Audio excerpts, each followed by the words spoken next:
That's so cool. You know, Yes. Jackie, I've been at Blue since our very first mission. And it's been so exciting to watch how New Shepard has evolved over the years from doing payload flights only to now payload and human space flights to also the tended payloads. Science. Let's listen into that comms check. Little garbled, but I can hear you. Copy. I have you loud and clear. Astronaut kitchen.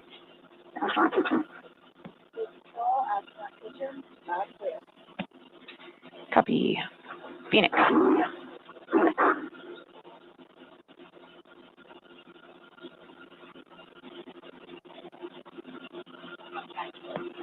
Blue Control, Phoenix, let's rock and roll. All right. Concur.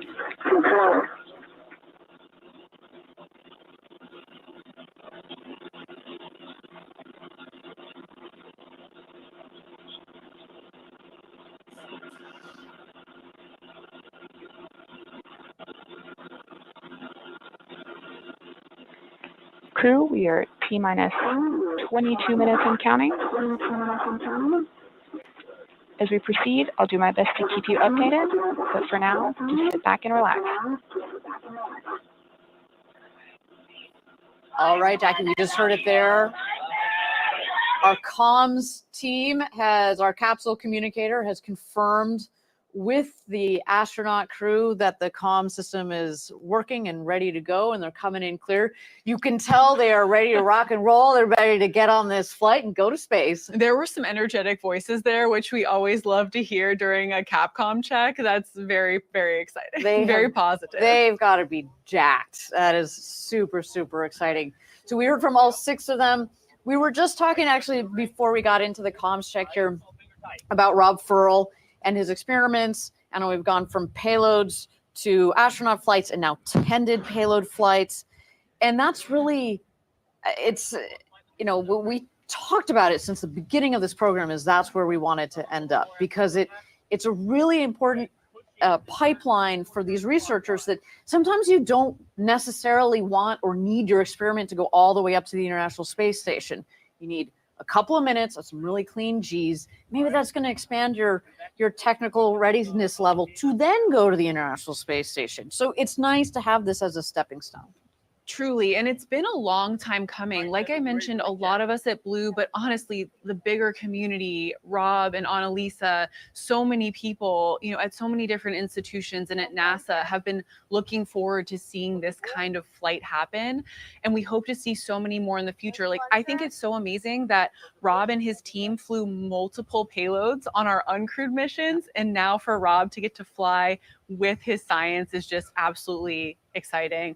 Rob's flight was made possible thanks to funding through a NASA Tech Flights grant by the agency's Flight Opportunities Program and NASA's Division of Biological and Physical Sciences, which is just an amazing collaboration here. Yeah, so cool. Well, so that's a deep dive on our friend, colleague, and future astronaut, Rob Furl.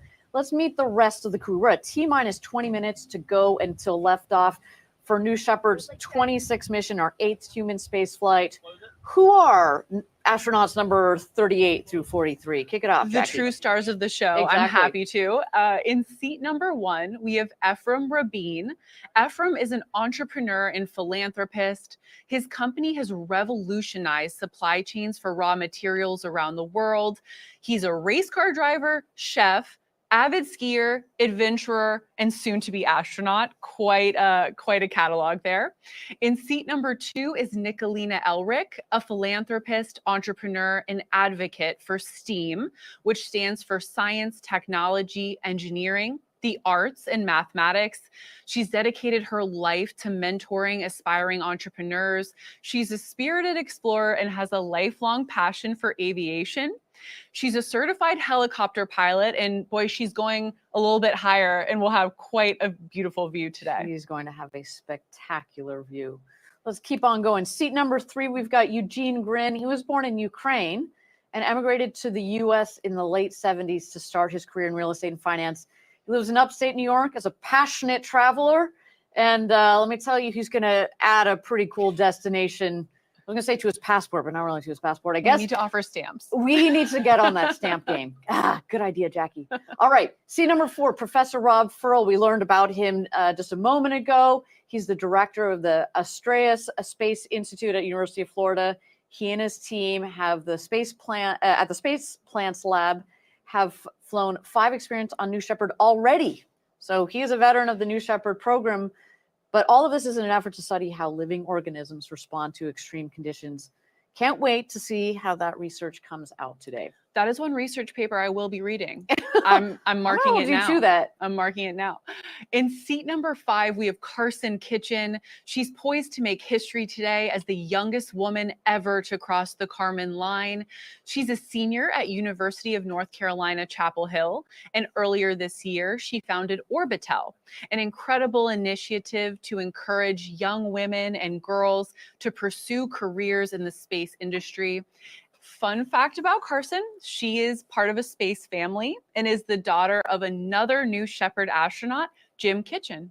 Very close-knit family. What's that expression? A family that goes to space together, stays together. For sure. Isn't that totally? That's totally how that expression goes. That's definitely No, but we've been very fortunate to fly Laura Shepard, of course, daughter of Alan Shepard, our namesake for the New Shepard program, but also Cameron and Lane Bess went together. And Jeff and Mark Bezos. And Jeff and Mark Bezos. Actually, that's a really good point. It's a family affair. So last but not least, in seat number 6 is Dr. Iman Jahangir. Iman is a cardiologist and associate professor of medicine and radiology at Vanderbilt University.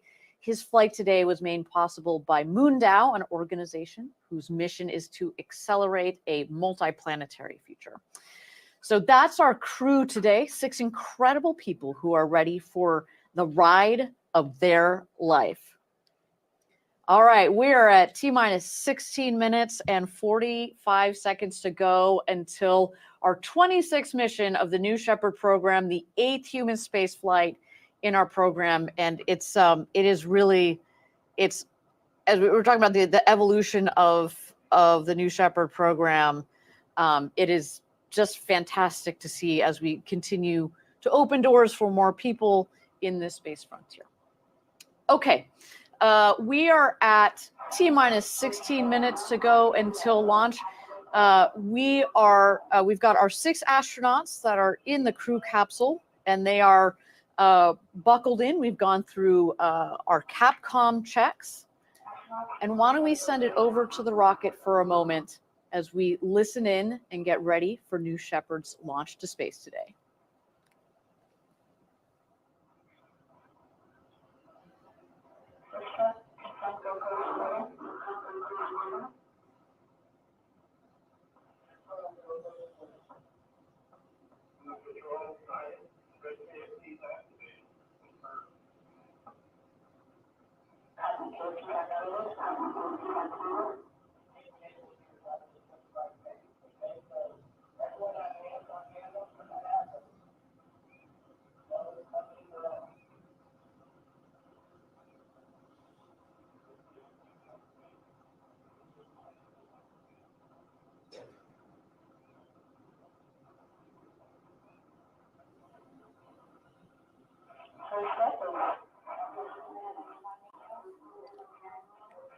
Welcome back, everybody. Thank you so much for joining us for New Shepard's 26th mission to space and back, our 8th human space flight.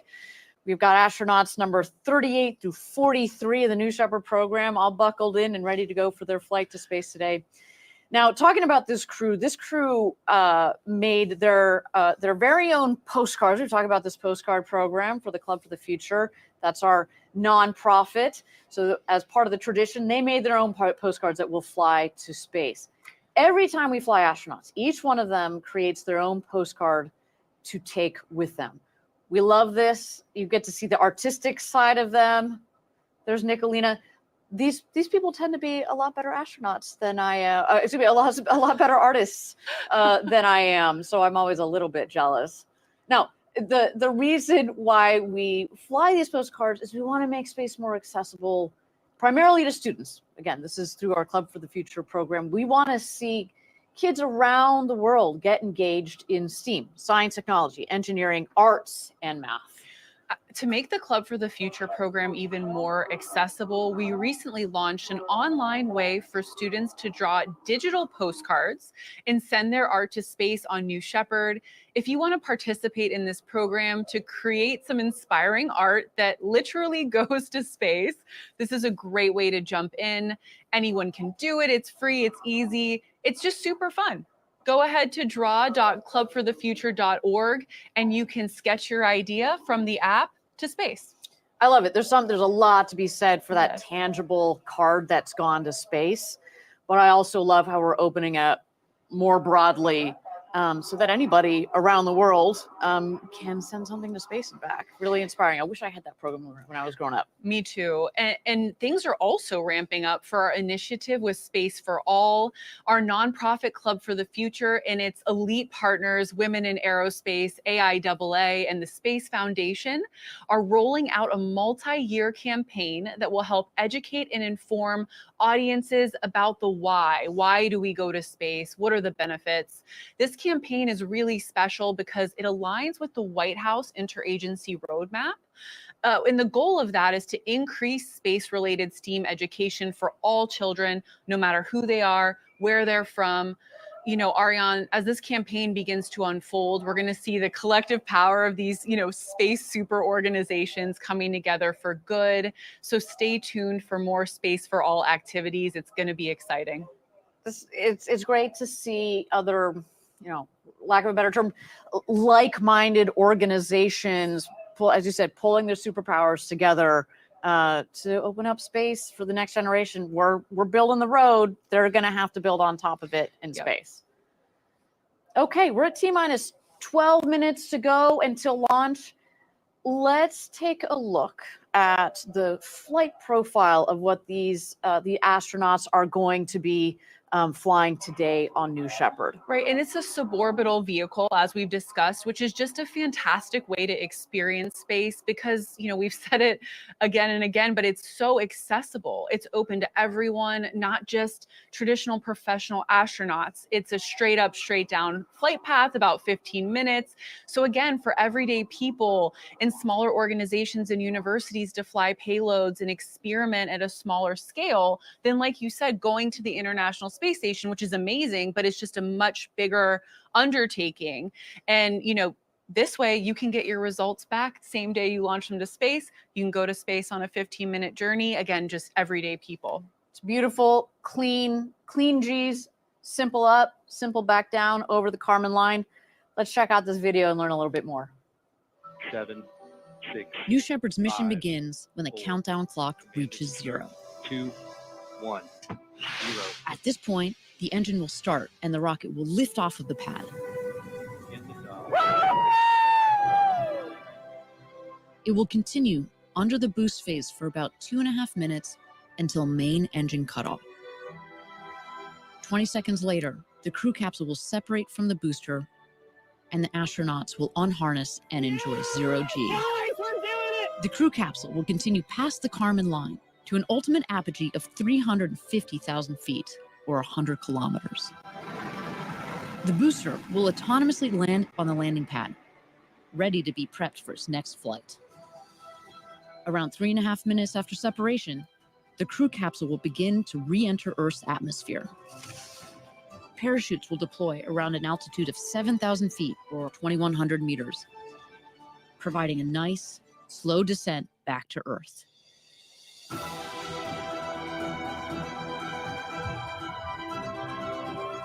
After landing, astronauts exit the capsule and are greeted by the Blue Origin ground crew, family, and friends to celebrate and reflect on their flight. New Shepard, an adventure unlike anything on Earth. Go, no go for terminal count and launch. Booster. Go. Capsule. Go. Ground. Go. Safety. Go. Capcom. Go. Engineering. Go. And flight is go. With that, New Shepard is go for launch. Booster, commence terminal count. We'll go flight. Controllers, drop UHF voice.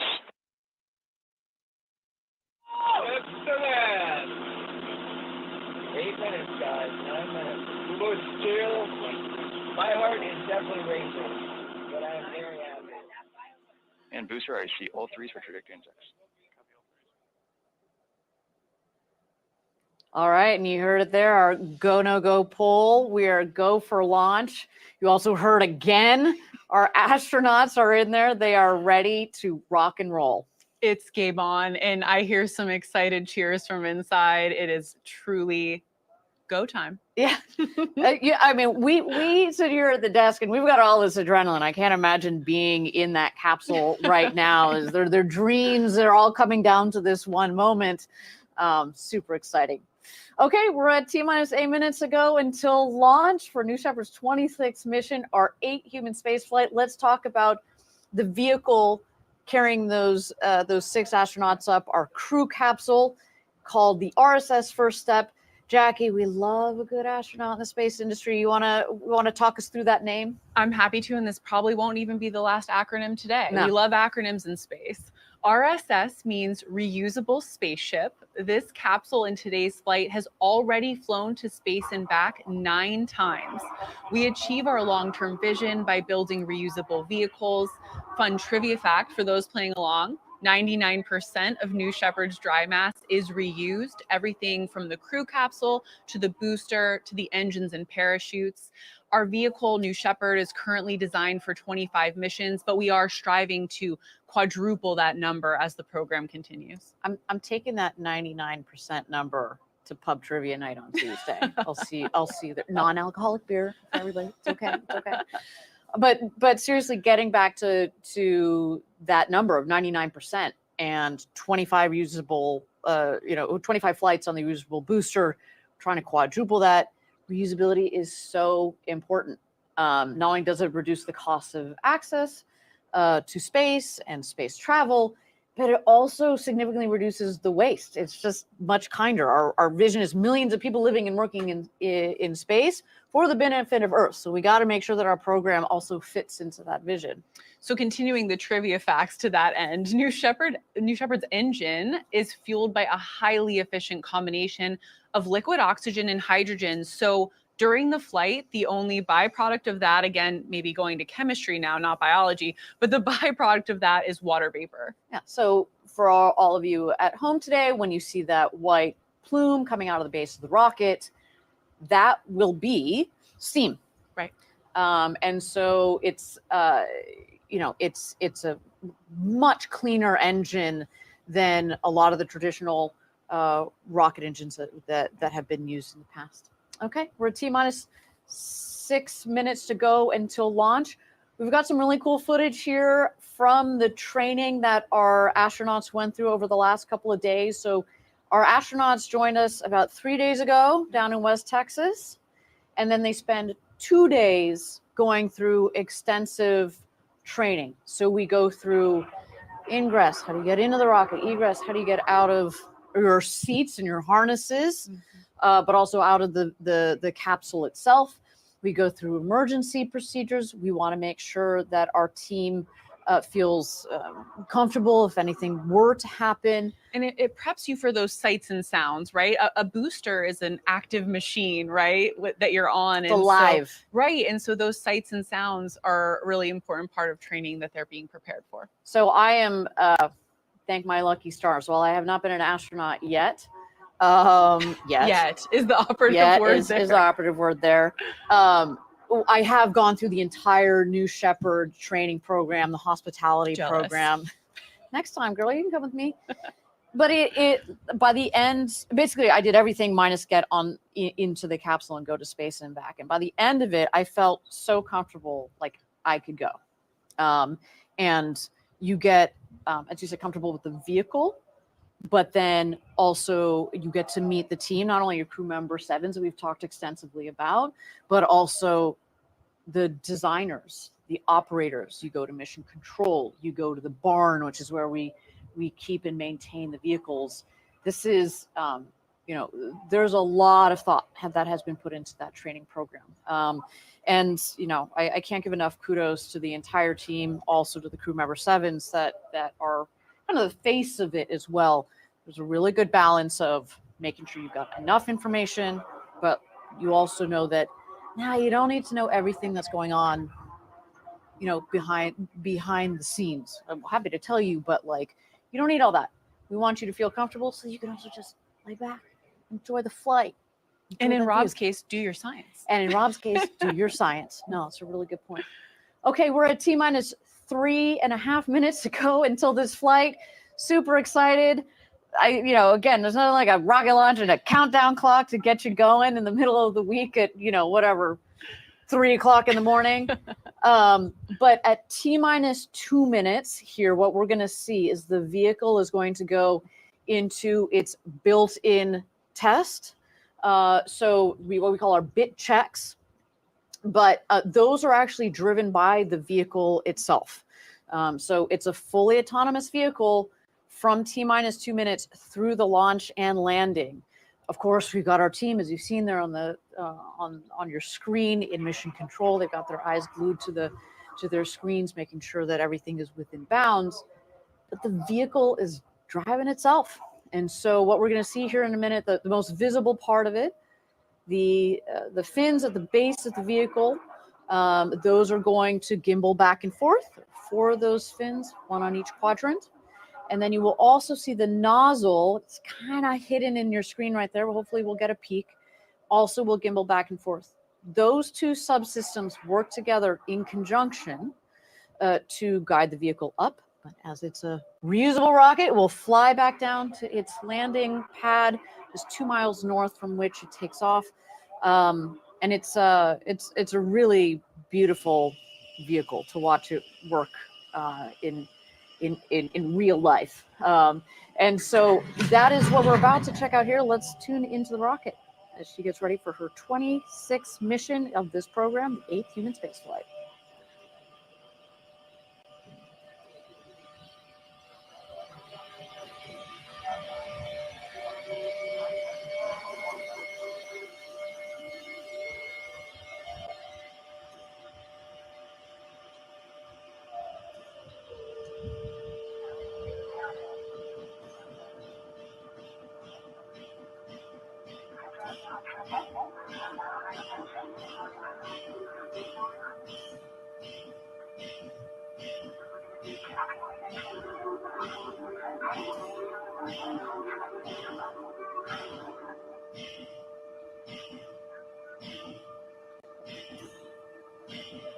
There you go. You see those aft fins moving back and forth. You see 2 out of the 4 waiting for the engine gimbal.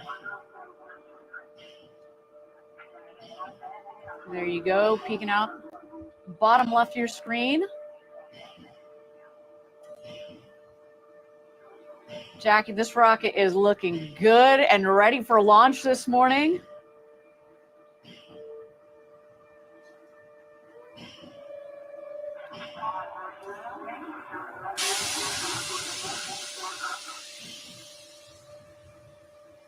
You see the gantry has retracted. These astronauts are going to space. With that, I'm going to turn it over to our mission control team. Godspeed, New Shepard, and enjoy the flight, astronauts.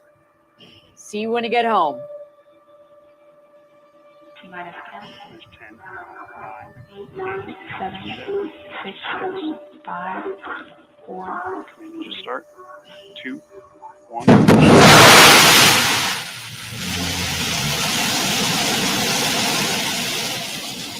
Lift off. Shepard has cleared the tower. And there she goes. New Shepard has cleared the tower on its way to space. With its crew of 6, they are screaming up towards the Kármán line. You can see the speedometer on your bottom left there, as well as the altimeter. And we're going to follow along with the flight on the left side of your screen with those milestones. First one coming up here is Max Q.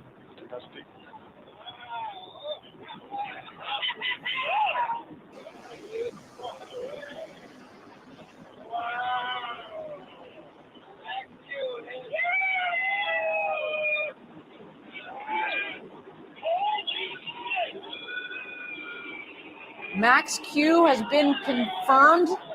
Maximum dynamic pressure is when the forces on the vehicle between the atmosphere and the speed are at our maximum. We've punched right through it. As well as punched through that layer of clouds, the vehicle continues on its upward ascent towards space.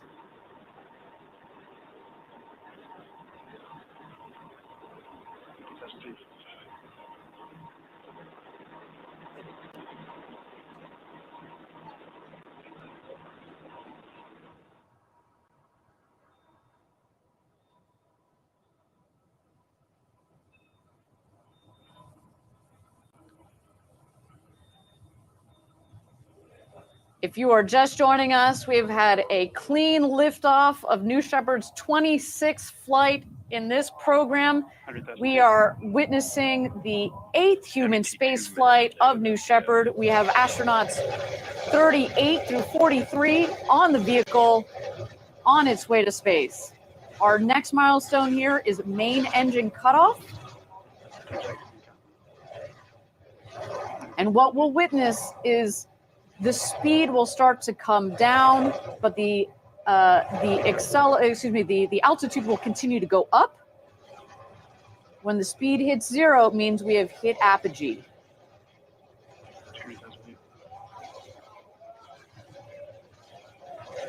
Jackie, I think one of the other cool part of this program is that you see that kind of slight little hot dog roll we got going on of the rocket. We just want to give, it's really is just to give the astronauts each a 360-degree view as they're going up, which is so cool.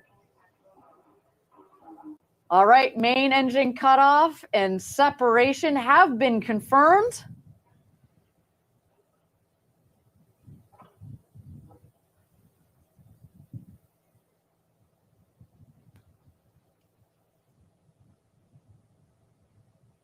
And Jackie, this is when our astronauts are feeling 0G. Dr. Rob Furl is going to start his experiments up there in the cabin. Hopefully after a little time to look out the window. Yeah, pre-experimentation. I would totally steal at least a couple of looks out of the big, gorgeous windows.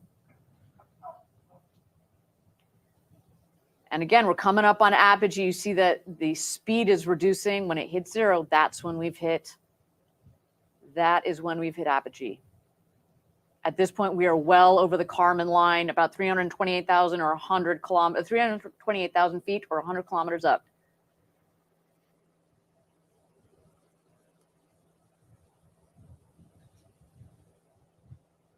And there it is, apogee. About 340,000 feet.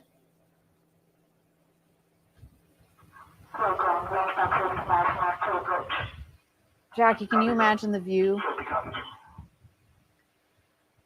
I was talking about being jealous of your astronaut training, but I'm more jealous of them right now.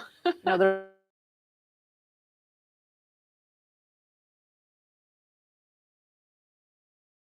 witnessing 6 people having their minds blown right now as we speak. But the booster is heading on down, and it will beat the capsule back to Earth. The booster, of course, has a controlled landing on a landing pad just 2 miles north of where it's taken off from. The capsule, less aerodynamically shaped, will land second under 3 parachutes in our landing zone in our valley in West Texas. So far, a nominal flight of our 26th mission to space and back of the New Shepard vehicle plus our 8th human spaceflight. Congratulations truly to all 6 of our astronauts today. Oh, I'm sorry, our crew who officially have become astronauts. That's right. Massive congratulations. Over the Kármán line.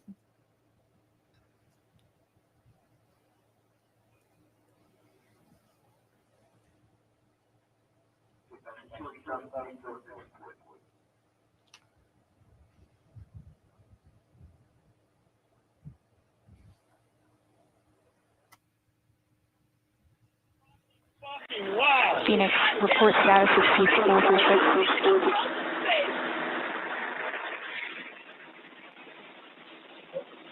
Phoenix, report status. Phoenix, 4, 5, and 6 are in. Hey, you can tell them what everyone's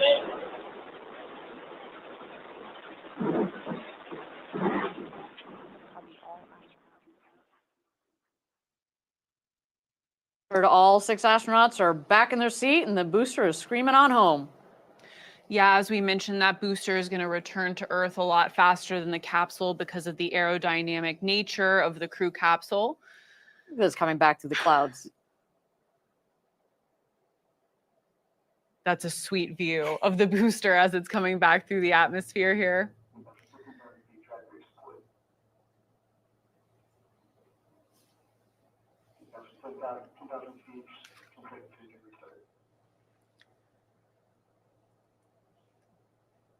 So we see the drag brakes have been deployed.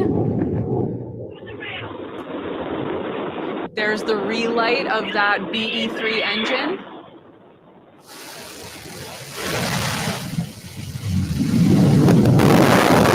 That gorgeous hover above the landing pad.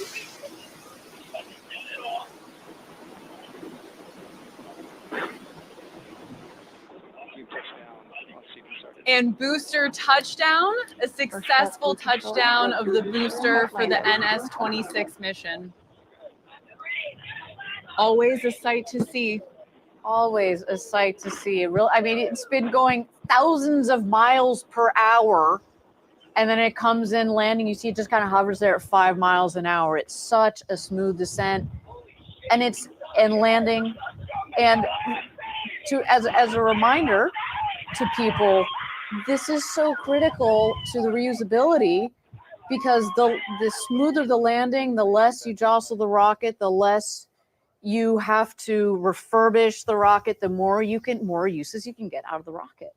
Absolutely. And some really cool things here, right? Like those fins you were talking about earlier, our lessons learned with guiding this vehicle back are going to be applied to our next big vehicle, New Glenn. So again, just so many lessons learned from this booster every single mission. Every single mission. Now, the crew capsule is obviously also coming back down to land here. We are going to have first the drogue parachutes that come out. Those are kind of like the guide parachutes. Then we're going to see the mains. They will reef, so they're going to kind of go out just a little bit, and then they fully inflate. And talk about cutting speed. You can already see the speed on the screen there. It comes in at just like 15, 16 miles an hour for nice. There she is. And again, these parachutes, both the drogues and the mains, are essential in providing a gentle touchdown for the capsule. But as we get closer to the ground here, you're going to see a retro thrust system on the base of the capsule, which does kick up a bit of West Texas dust, but it makes for an even smoother touchdown. Then again, like you said, the already slow speed that the capsule is descending at now.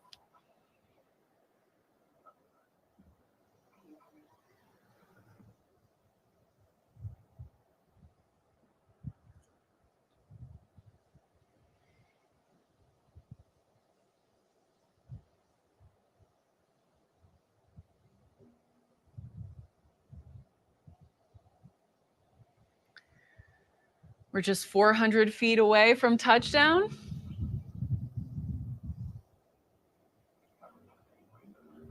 Again, stay tuned for that retro thrust system here.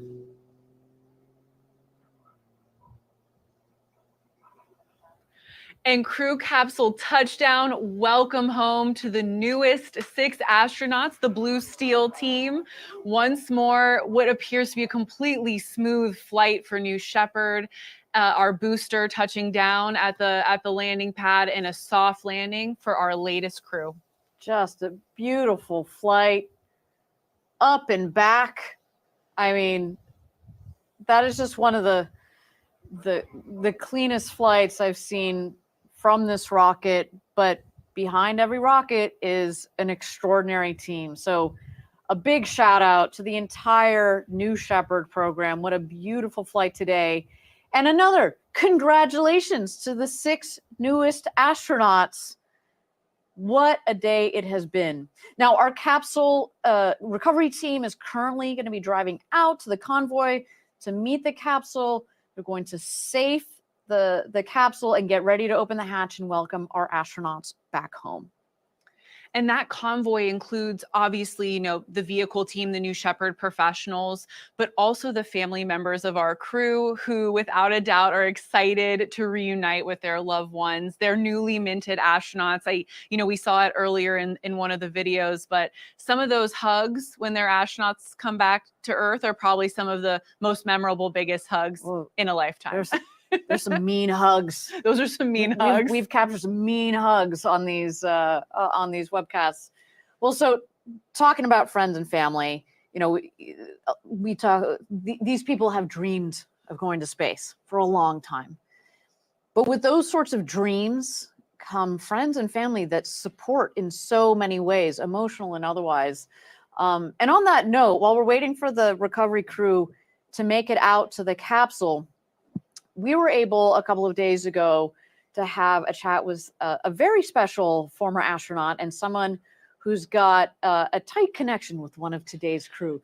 Let's hear what NS-20 astronaut Jim Kitchen had to say about what this experience is like for astronauts, as well as what his daughter, Carson Kitchen, may be experiencing right now. All right, we've got a very special guest with us today from our NS-20 crew, Jim Kitchen. Welcome back. How's it feel to be down in West Texas once again? It's exciting to be here to watch another space launch, and here at the iconic El Capitan Hotel in lovely Van Horn, Texas. Well, this isn't just any, space launch. There's somebody very special going up. Tell me about her. This is a special launch.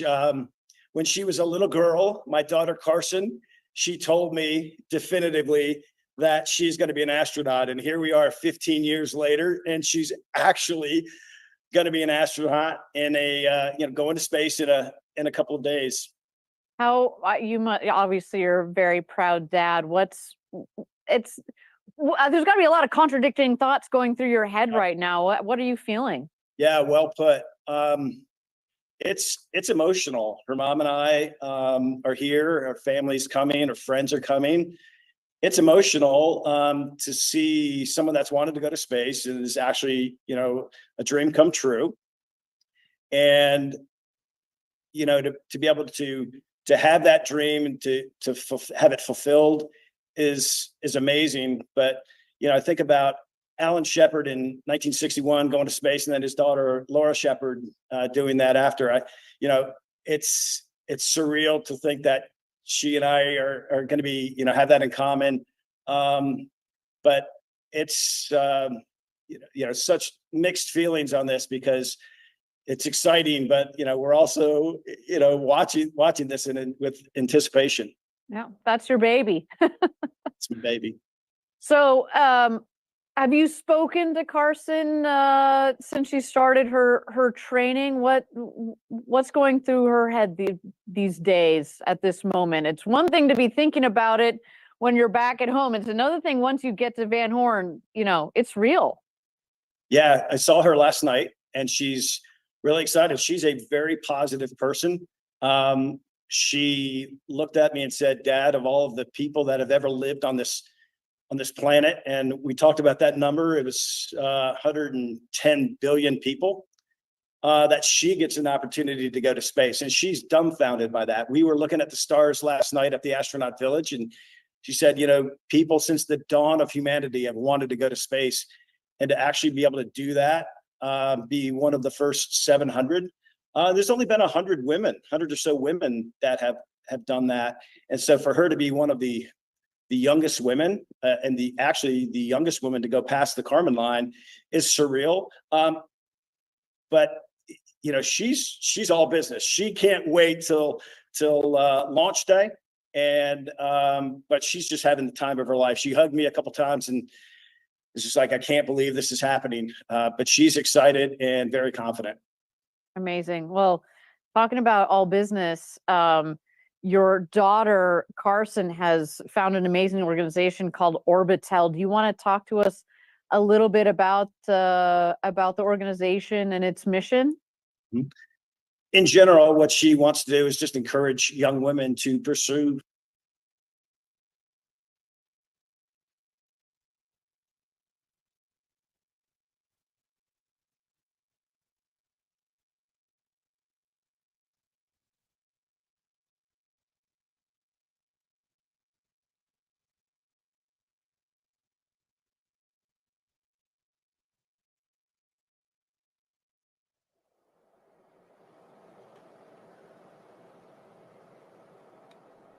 Jackie, as we just saw, Jim Kitchen, a very proud father of his daughter, Carson Kitchen, one of the newest astronauts we have here.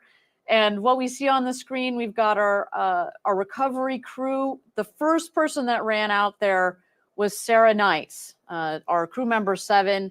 What she does first is she runs around the capsule to each one of the 6 windows, to each one of the 6 astronauts, gets the thumbs up, and make sure everybody is happy and safe. And then the rest of the team comes in. You've seen passing in the background the Rivian trucks. There goes another one. Those are filled with friends and family that are going to join here in a moment. Of course, first thing is safety. Need to make sure that the capsule has vented whatever it needs to vent, and that we've taken the lines of the parachutes off. And then next, what you'll see is somebody will bring over the stairs to put under the hatch, to put next to the hatch. It's about a meter. It's about 3 feet, the bottom of the hatch from the base of the base of the hatch to the ground itself. So it just makes for a more comfortable egress for our astronauts as they come home.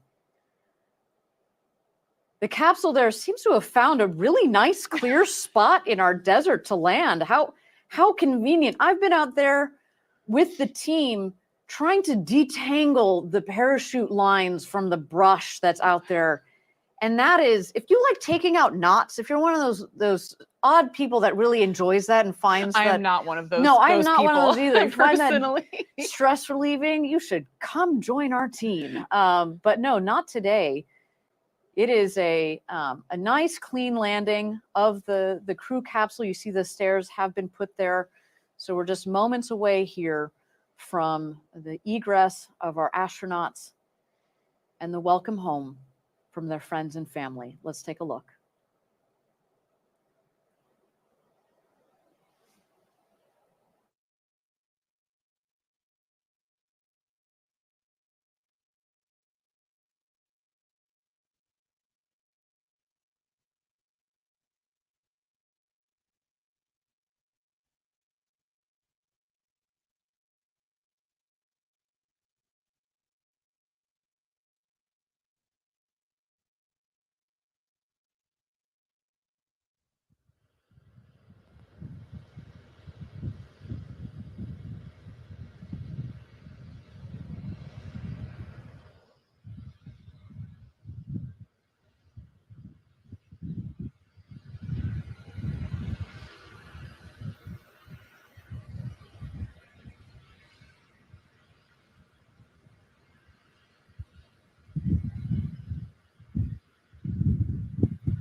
Welcome back, everybody, to New Shepard's 26th mission to space and back. If you missed it, a completely nominal and successful flight of both the booster. You see it nicely standing proud in the I love this background. view. A spectacular view, and Capsule with its ride in the background. Yeah, there. It's and great. in the foreground, a very happy capsule there.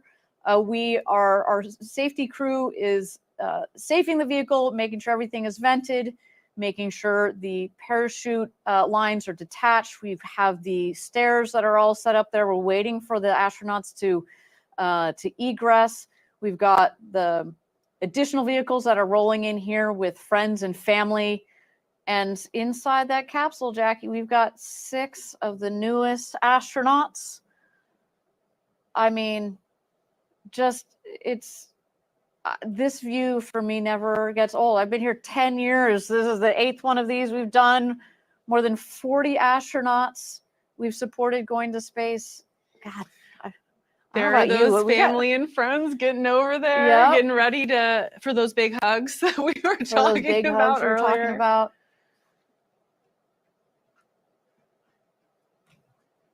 A big congratulations to Carson Kitchen, who has become the youngest female to cross over the Kármán line, the internationally recognized line of space at 100 kilometers up. And also just a huge congratulations to Dr. Rob Furl and his entire team at the University of Florida Plant Lab, which is so amazing. He's the first NASA-funded researcher to journey on a commercial suborbital vehicle. Again, I can't wait to read that research paper. And Jackie, we've talked about it earlier in the show. One of the things that's so cool about New Shepard is we've done payloads, we've done human space flight. We're now combining the two for tended missions. It serves as a perfect pipeline for the science community from around the world to fly their experiments and their technology up to space. You get a couple of minutes of 0G up in space. By the way, we can also put experiments mounted on the outside of the capsule if you want exposure to the vacuum of space. Yeah, we've actually flown some really cool lunar landing sensors mounted on the exterior of the booster. When we get that, re-entry data, it's super helpful for those type of payloads as well. It's super helpful, and sometimes you don't necessarily need the full flight to the International Space Station, which is very cool and oftentimes what you do need. But in building up to that flight to the ISS, start with a New Shepard launch, which is less expensive.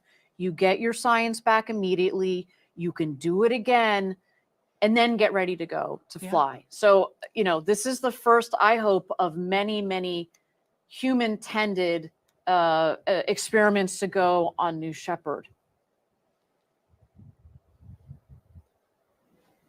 Jackie, I was just looking at the capsule. One of the things that stands out to me, so I've watched a lot of these launches and landings, is the capsule picked a really nice clear spot in the desert. I've been out there with the team when these parachute lines get all tangled up in the brush, and there are some really nasty pokey plants out there. And I don't know if you're one of those people that enjoy undoing knots. I'm not. I don't even like untying like a knot in my shoelace, so I'm definitely not one of those people. Yeah. Then come join us for that parachute crew. But here we go. Hatches open. Welcome back, astronauts.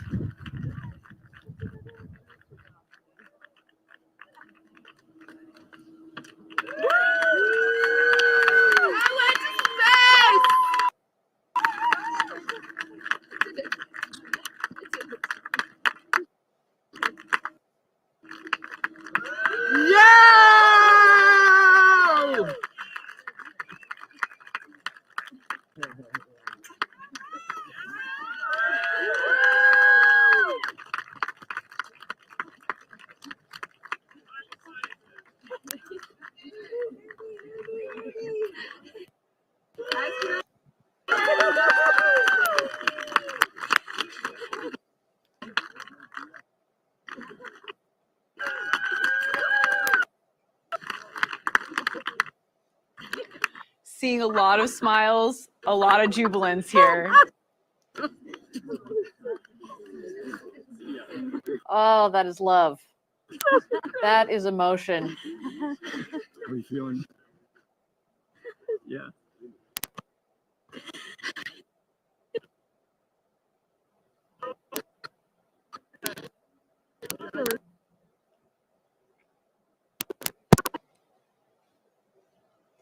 You see the families, Jackie. We talked about it. You know, this might be the astronaut's dream, but the support that they need and they get from these family members and friends that are down there, that's, you know, you have astronauts that are having emotions that they've never felt, but to see your loved one come back from an experience like that.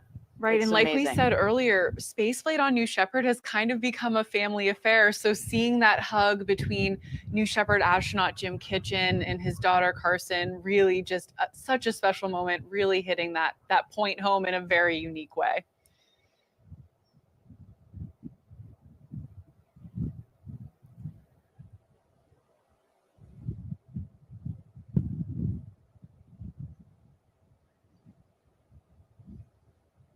So we've seen all 6 of our astronauts come out again, absolutely jubilant. We saw Dr. Rob Furl put his University of Florida hat on, representing. As he said, I can't wait to read his research paper on his findings. Yeah, I don't think I've read something like that since high school biology, but I am ready. Now is my time. And I will tell you, when I learned about it in high school, they weren't talking about something like what Rob just did.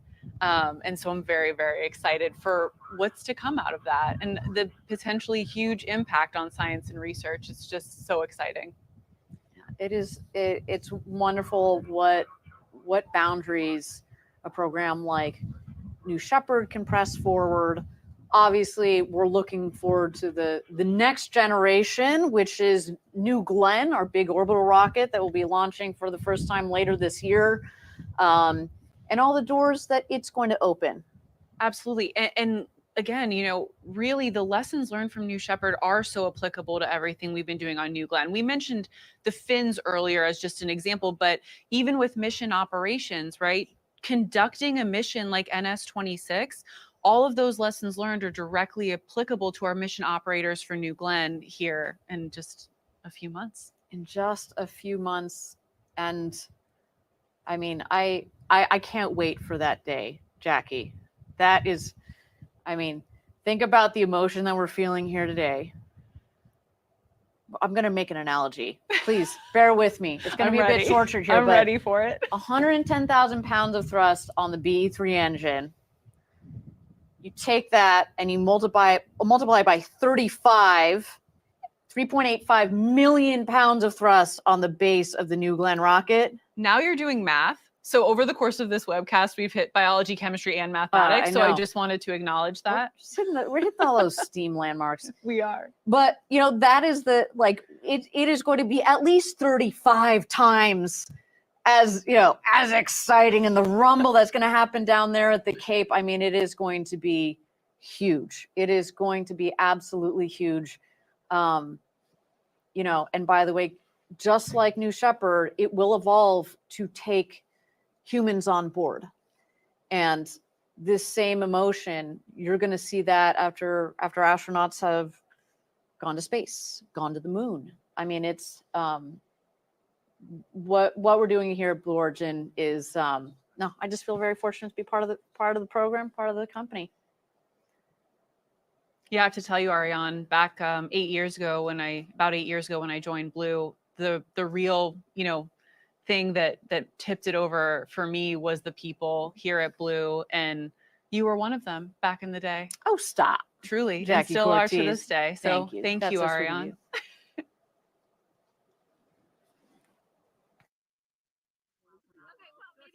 Okay, yeah, it's a little far, it just didn't take you very long.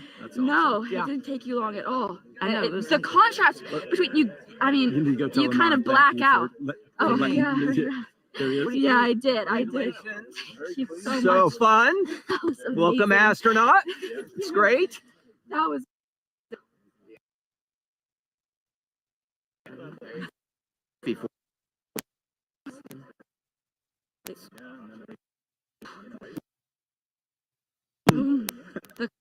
And then it becomes just Yeah.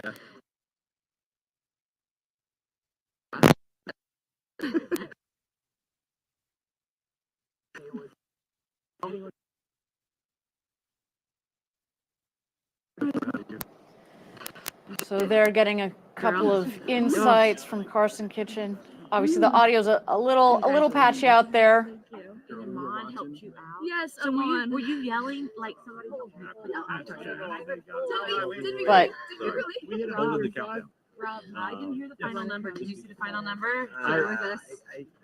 We'll find out. I'll find out. What was it like? 105 was pretty good. It was well above. The ride was incredibly smooth, and I was so impressed with the ride up. But being there, No ambiguity on the darkness of space, there's no way to talk about it. There's no way to talk about how impressive space is and the earth below. Get out of your seats. This is- I've heard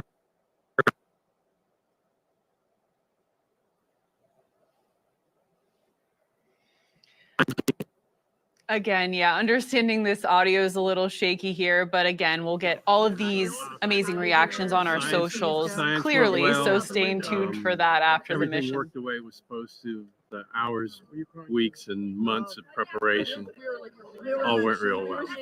Everything is good. That's I great. couldn't have been a better experience. Thank you for helping us pathfind what this looks like moving Well, I forward. think it's been You bet. There's room and opportunity for scientists You've got lots going of all on. sizes, shapes, and ages to do this. They really should. There's a lot of opportunity in a ride like that. Thank Thanks you. for flying, Ron. Yeah, the whole Congratulations. thing. You're the best. It's red and Thank orange. There's the fires coming Well, on if the you're looking outside. for a testimonial for the future of human-tended research on New Shepard, I couldn't have said it better myself. So there it is from Dr. Rob Furl. What just an absolutely incredible day for all of us, and especially for our crew on board NS-26. Carson Kitchen, Nicolina Elric, Rob Furl, Iman Jahangir, Eugene Grin, and Ephraim Rabin. It was an absolute honor to fly you to space today. If you listening in, you watching, would like to follow in the pioneering footsteps of these astronauts and purchase a seat on a future ride to space, visit blueorigin.com and click Fly to Space. Pretty straightforward there, right? keep it easy. Your own journey to visit the Kármán line is closer than you think. And if you would like to purchase a mission patch to commemorate today's launch, head to the Blue Origin shop for patches and a lot more sweet gear. Here's that patch, if we can get it on screen here, for today's, there you go, for today's flight, which is what our astronauts, you saw it on their suit, that green color and the plants ascending in spiral lines representing the living organisms that Rob Furl had in his experiment. The continuous loop represents Ephraim Rabin's career in supply chain. The heart represents Dr. Iman Jahangir's career as a cardiologist. The spiral line towards space represents Eugene Grin's passion for travel. And the children at the bottom represent Carson Kitchen and Nicolina Elric's childhood dreams to go to space. But they also represent Club for the Future's mission to inspire and mobilize future generations to pursue STEAM careers. Now, if you want to join us and build a road to space, we have hundreds of positions open across all of our facilities across the U.S. You see it there, including machinists, programmers, from Florida to Alabama to our headquarters up in the state of Washington. Just visit our website for more details at blueorigin.com/careers. Everybody, thank you so much for joining us. My name is Ariane Cornell. Jackie, it was a pleasure to have you here at the desk with me. Always a pleasure, Ariane, and with our third webcast and host. with our third webcaster here, the future astronaut. Thank you so much for joining us until our next launch, Gradatum Ferociter.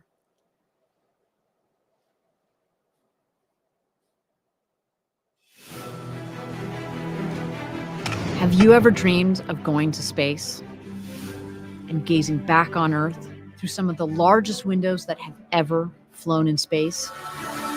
We certainly have. T-10, 9, A once-in-a-lifetime journey is closer than you think. It's your time to join the new generation of astronauts.